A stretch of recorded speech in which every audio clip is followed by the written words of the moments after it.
baru masuk 18 tahun ya kan. Nah, salah panjang lebar, saya orang tidak suka protes, biarkan saja berjalan. Allah berikan, kita nerima, kita syukurin apa yang ada, yang penting kita kerja ikhlas semuanya. Seperti itu, dan itu akan memanjangkan usia, karena usia itu dipengaruhi oleh kesehatan. Usia kita panjang, bapak ibu tidak sehat, ya mendingan selesai aja Pak, susah, ya kan? Tapi kalau kita sehat, ya usia serahkan kepada Allah. Mau diperpanjang, siap.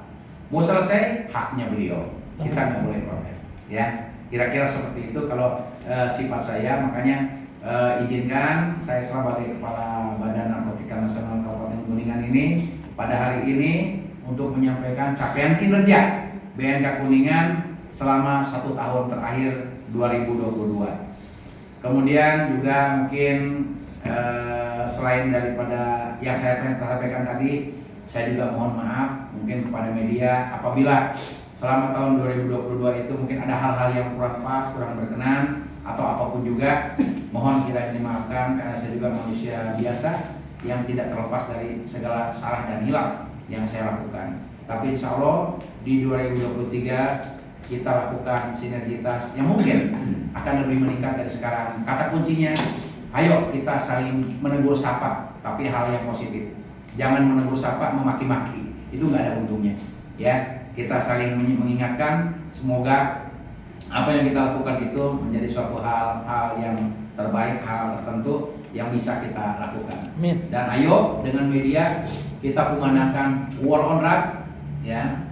Bagaimana caranya program P4GN, yaitu pencegahan pemberantasan penyalahgunaan peredaran narkoba ini bisa berjalan masif, ya. Bagaimana caranya ke depannya supaya bisa berjalan maksimal, menghilangkan, meminimalisir adanya oknum-oknum, baik itu oknum dari penegak hukum aparat maupun oknum-oknum dari masyarakat, ya, yang memanfaatkan suasana ingin merusak kehidupan tatanan warga masyarakat Kuningan.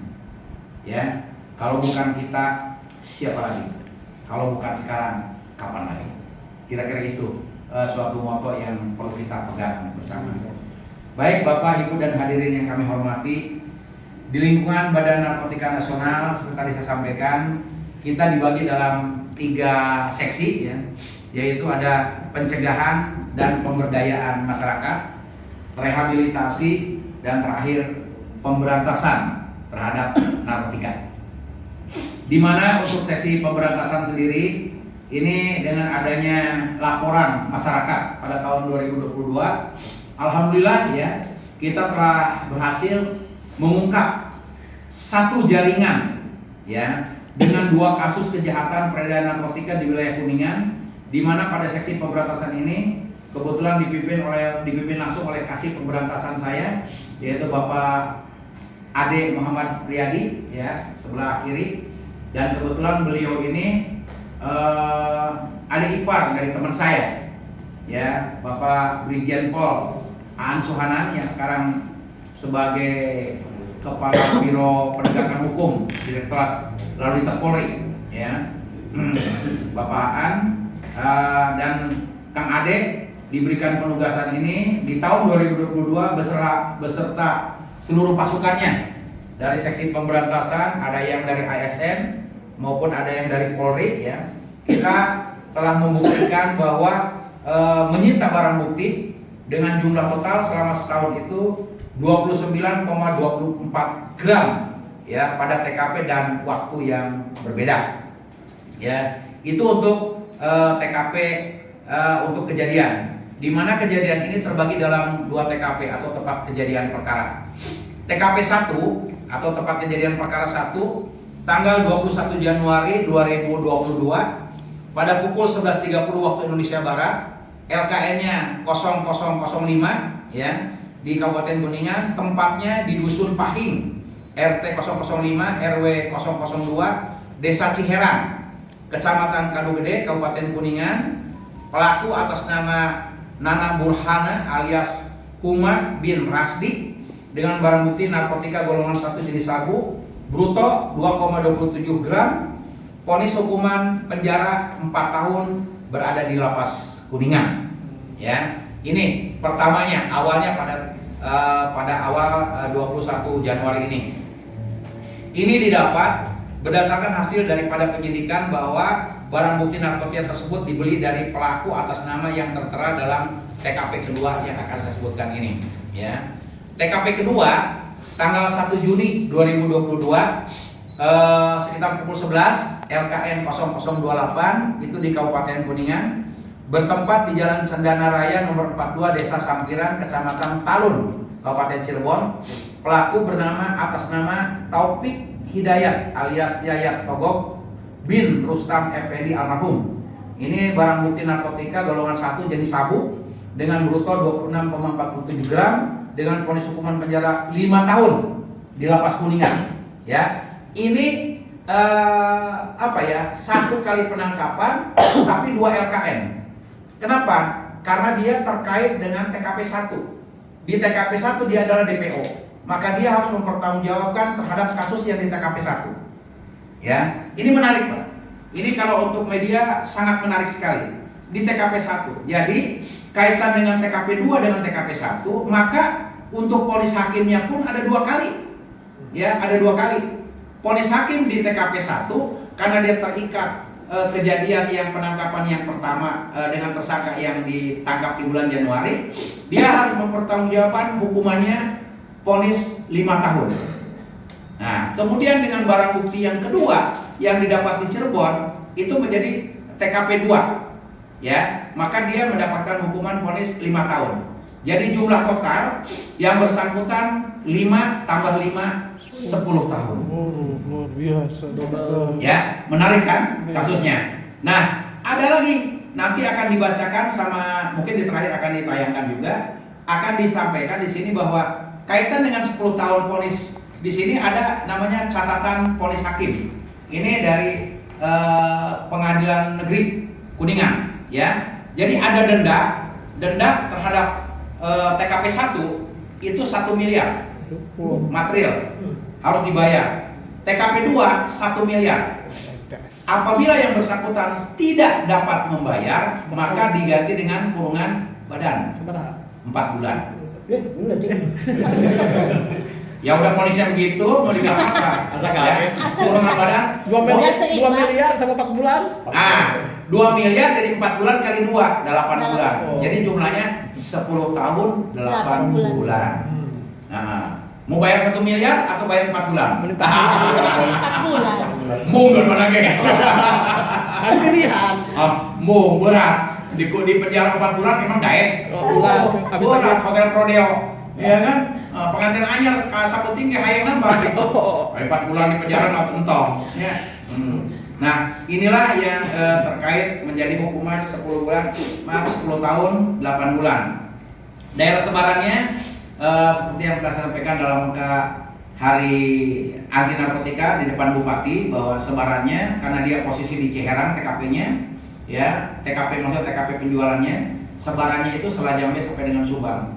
Dan saya melalui media ini mohon bantuannya mungkin untuk menyebarkan, untuk saya dengan PKK udah nyampaikan kemarin, PKK se-Kabupaten Kuningan 32 kecamatan dari Pokja 4 ya PKK bahwa wilayah Selajambe sampai dengan Subang mohon bantuan agar anak-anaknya keluarganya dijaga, jangan sampai mereka ini terbawa dengan situasi. Kenapa? Karena kita tahu daerah Selajambe Subang itu kan nggak ada mall, nggak ada supermarket besar. Ya bapak-bapak lebih tahu lah. Ya. Kok dia bisa membeli sabu dengan harga 1 gramnya katanya seharga 1,2 sampai 1,5 1 gram. Dan dia mengedarkan di daerah itu 50 gram per minggu. Wow. Ternyata ngakunya dia sudah mengedarkan daerah situ baru setahun. Tapi ternyata dari masyarakat dia sekitar 5 tahun dia sudah jualan sabu. Ini luar biasa. Alasannya Pak? Ya, alasannya ya mungkin dia mengedarkan di situ karena dia sendiri tidak bisa mengedarkan ke tempat yang lain. Karena kalau istilah peredaran narkotika itu dia punya wilayah sebaran sendiri. Kayak copet ya? Betul. Nah, copet. Dia punya wilayah hukumnya. Kalau dia keluar dari wilayah hukum, maka dia akan berhadapan dengan pemilik wilayah itu. seperti itu. Ya contoh gini aja. Kenapa dia tinggal di Cirebon ditangkap di Palu? Ya. Kenapa dia tidak mau tinggal di Kuningan? Karena kalau dia di Kuningan ditangkap. Kalau dia tinggal di Cirebon, kenapa dia nggak jualan di Cirebon? Karena kalau dia jualan di Cirebon dia dibunuh sama kelompok yang ada di Cirebon. Seperti itu. Kalau warganya alasannya apa, Pak? Gimana? Kalau warga alasannya apa? Karena sepi atau apa? Konsumsi. Kalau alasan sampai kenapa membeli daerah sana, ya mungkin itu karena wilayah aja. Wilayahnya dia konsumennya sudah di situ. Ya, masyarakatnya kan di sana nggak ada mall, gitu. Betul. Sabun. Nah, tapi kan masyarakat di sana mungkin apa ya dari petani. Nah, yang saya sayangkan itu hasil jualan bolet, jualan sampo, jualan itu. Hasil bumi dipakai untuk beli sabu. Alasannya karena apa? Pingin stres atau apa? Ya, alasannya mungkin boleh difermentasi lah ya. Nah, gitu. alasannya gini aja ya. Alasannya mungkin mereka kebanyakan masyarakat kampung ikut-ikutan. Oh, itu melebihi. Ingin pede kan gitu ya. Tapi kalau sudah ikut-ikutan ingin pede menjadi kecanduan, menjadi ketagihan. Kalau sudah ketagihan tidak punya alasan lain. Bagaimanapun dia hanya untuk minta kebutuhannya bisa terpenuhi. Kalau sudah kebutuhan terpenuhi maka dia akan menjadi lupa diri dan dia lupa apa yang dilakukan itu baik atau tidak baik. Menghalalkan berbagai cara. Berbagai cara akan dihalalkan. Inilah makanya saya sampaikan ke media, narkotika, psikotropika atau zat adiktif yang lain itu bukan untuk dicoba-coba. Ya, gunakan sesuai dengan aturan bagi yang digunakan obat-obat legal. Tapi jangan memakai obat-obat yang dilarang atau yang ilegal, karena itu sangat berbahaya bagi kesehatan. Ini silakan kalau memang ada yang bisa menyampaikan itu lewat media, silakan dikumandangkan. Tapi kalau juga masyarakat ada yang menelpon seperti di layar itu nomor telepon kantor ya. Ini nomor WhatsApp saya 0821 1116 5611. Ini adalah kontak center kontak pengaduan BNNK Kuningan. Tapi biasa yang masuk di kontak center ini bukan melapor tentang peredaran narkoba, tapi yang datang ke situ menanyakan, Pak ada lowongan kerja enggak? Jadi kadang-kadang kita nggak nyambung kan gitu. Tapi ya nggak apa-apa. Nggak tahu lah pokoknya. Jadi saya sampaikan ke pegawai sabar aja, nggak apa-apa. Nggak perlu dijawab kalau itu tidak terkait dengan masalah P4GN. Nggak usah pakai emosi ya, jangan sampai nanti berubah menjadi es teler gitu. Selanjutnya untuk seksi pencegahan dan pemberdayaan masyarakat atau P2M